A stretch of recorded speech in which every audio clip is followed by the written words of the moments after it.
Hi, I'm Jordan. I'm going to be giving a sub-Q injection today. I'm going to start with the preparation. I've checked the doctor's orders, checked the allergies, gathered my supplies, and washed my hands. I'm also going to follow the 6 rights of administration of medicine. That is the right drug, dose, documentation, route, patient, and time.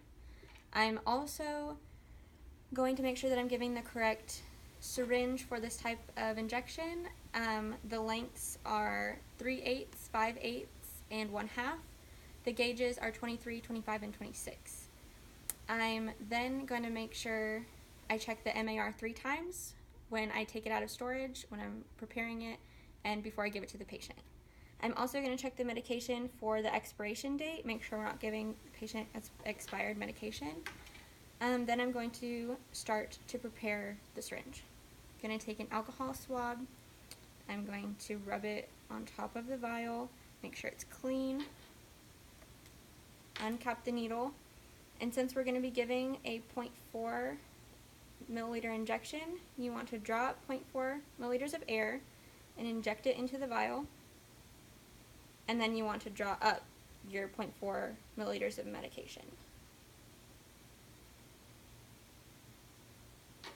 Then you're going to recap the needle and transport it to the patient's bedside.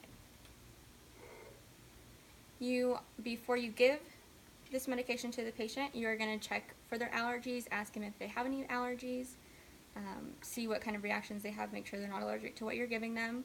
You're going to check for 2 identifiers before you give the medication. You can check for their name and birth date. Then you are going to make sure you're giving it in the right site. Sites for sub-Q injections are the love handles, the top of the glute, the back of the arm, 2 inches from the belly button, and the upper outer thigh. Then you're going to make sure you do the assessment before and after you give the injection to make sure nothing crazy is happening. And now I'm going to go into the patient's room and administer the sub-Q injection. So I'll walk in, wash my hands, put my gloves on. I'm going to explain to the patient that he's going to be getting a sub-Q injection today. I'm going to take my little alcohol swab. I'm going to go over where I'm going to give him the injection with the alcohol. Let that dry for a little bit. Uncap the needle.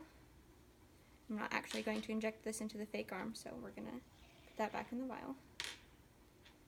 And then you're going to pinch it up about an inch, pinch their skin up, and between 45 and 90 degree dart-like motion, inject it, and then slowly inject the medication. I'm going to take it out. You'll not recap the needle, you'll put it in the sharps container, and then you don't want to rub the injection site, to just leave it there, and then discard your gloves, and that's a sub-Q injection.